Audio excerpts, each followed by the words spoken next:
Welcome back to my channel, my friends. Here we discuss all sorts of esoterica, ideas, magic, manifestation, spirituality, gleaned from some unusual sources. In this case, The Simpsons. Here's a magic tale for you with a lesson contained within it. If you stay with the video beyond the usual 30 seconds that most people give stuff these days, you will be rewarded. You'll be rewarded twice as much if you do me a favour by hitting subscribe, hitting like and the notification bell so that you don't miss any of my incredible content, which, let's not mince words, is setting the internet on fire. One of the beautiful things about life when you live it in a magical way is you start to see magic everywhere, because what you're looking for is what you tend to see. Look to neuroscience for the reasons why. A little part of the brain called the RAS, a subject for future videos and a couple of past ones. Get busy in the archive. But in this instance, I got an unexpected little magic demonstration from one of the co-creators and one of the writers of The Simpsons. I'm in the show business. You'll be forgiven for thinking so, looking around this channel, but I am. And there's a separate channel for that now, by the way, the Danny Buckler Show. Go and give that a follow. That's all the comedy and showbiz stuff. If that's what you're here for, that's going to be over there. This is the Weird Channel. So I was in a position a few months ago where I was working alongside a man named Mike Reese, a brilliant comedy writer. You've definitely seen his work if you've ever seen The Simpsons. He's been working on The Simpsons since day one, one of the co-creators, one of the original gangsters that put that together. Also the writer of films such as Despicable Me, The Minions, Ice Age 1, 2 and 3. I mean, incredible stuff. A genuine comedy legend, a genuinely giant mind in the field of comedy writing, and a cool guy to hang with. We had a great time. We hit it off very easy, very wonderful, very beautiful few days working alongside him. We were having dinner on the last night, and it was just me, him and his wife Denise, who's also wonderful, and just good times were being had by all. And then I put my foot right in my mouth, but thank God I did, because I got a lovely little magic lesson out of it that I'm going to share with you right now. A little lesson on creation, reality creation, the creation of anything, everything, because everything is magic when you look at it through the right filter. So we're chatting away, and I'm telling him a story about a cruise line that I've worked on called Fred Olsen, that I've worked on in the past, probably will again at some point. And it's a cruise line that has got many stories around it. It's a funny line to work on due to its nature. It's quite bizarre in its way. So as I'm talking, I blurt out what I presume to be a true story that I heard, which is that there's an urban myth that Mr. Burns from The Simpsons is based on Fred Olsen the man, because Fred Olsen is a cranky billionaire who looks like Mr. Burns. So that was like a little urban legend on this cruise line. So I'm telling this story, and because I'm in the flow of creation myself, I'm telling a story which is magic, because there's nothing. You're bringing something out of that nothing via your words into actuality where other people can hear it. You're doing magic when you tell a story. And I'm telling this story about this particular cruise line, and I suddenly say, and of course, says I, forgetting it was a total little brain wobble, forgetting who I was talking to for a second, because we're talking like mates. So I've forgotten everything about who he is. It's just two human beings interacting.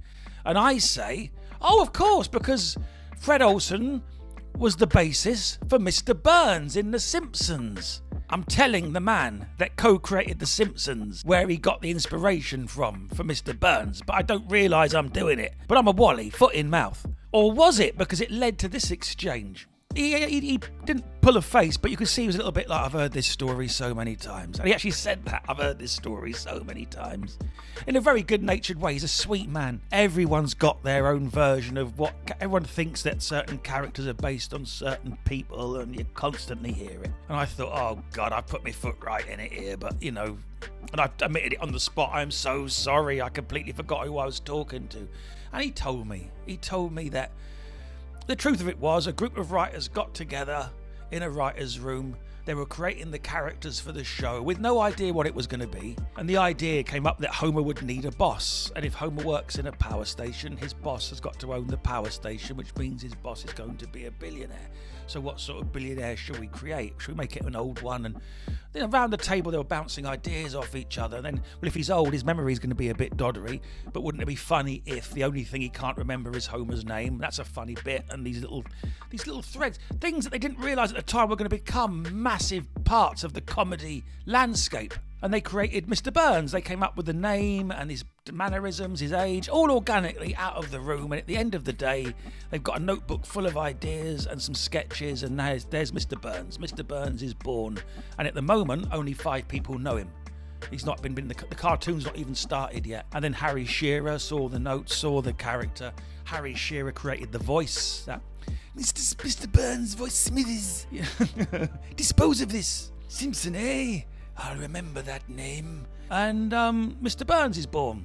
And I suddenly realised, it was a wonderful little story for him to share, but I realised suddenly, later that night, that's magic. That is magic. That's a perfect encapsulation of the magical act of creation. There was nothing. There was nothing. There was void.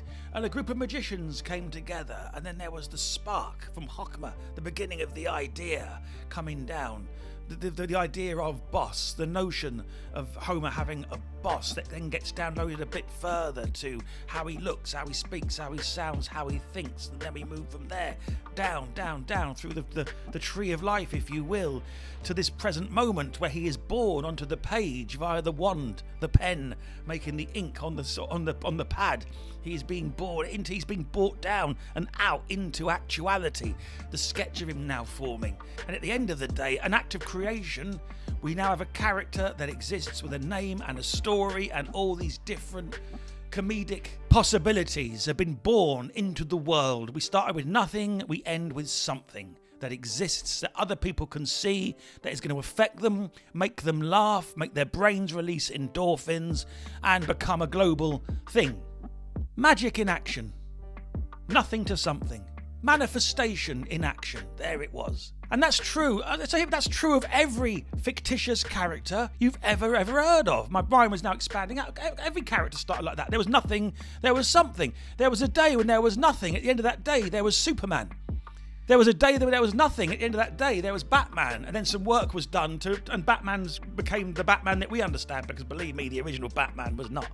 It's true of every fictitious character. And then you suddenly realise, well, it's actually not just true of every fictitious character. It's true of everything that exists. Everything I lay my eyes on. Everything you're laying your eyes on right now. There was nothing. And then there was something. It was brought from the formless down into form. Via what? Via people. Via the human nervous system.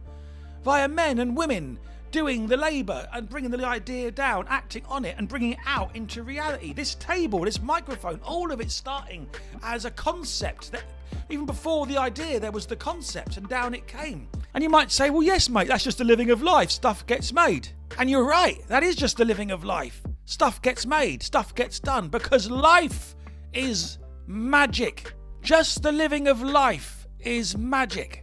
The constant manifesting of stuff, the manifesting of a cup of tea because you're tired, the manifesting of a bottle of milk for your baby because they're hungry. That's magic. That's just as magical as anything else. Everything is magic.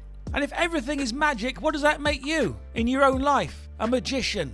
The magician of your own life. Look around you. Look at what you've created. Is it to your liking? Beautiful. Is it not to your liking? Do different magic to get a different result. Think different thoughts, bring different things down, bring them out into reality, change it here in Malkuth. So just a little magic story. I mean, it was just, I know it sounds, now I've said it out loud, it just sounds like it's obvious, but it's not. Everything is magic, and that just popped into my brain in that moment, sitting opposite the wonderful Mike Reese, sharing some food and some drink and just sharing some stories. That's when the best insights come, you know, man, when you're not looking for them. It's always the unexpected little insight pop that changes everything, that just pops into your awareness when you're not looking for it. The things you notice, the little synchronicities of life, when the universe winks at you. A little magic story. I hope you enjoyed it. Be well, my friends. Stick around this channel. Loads of love to you. Hope you're enjoying your Christmas season, and I will see you on my very next video.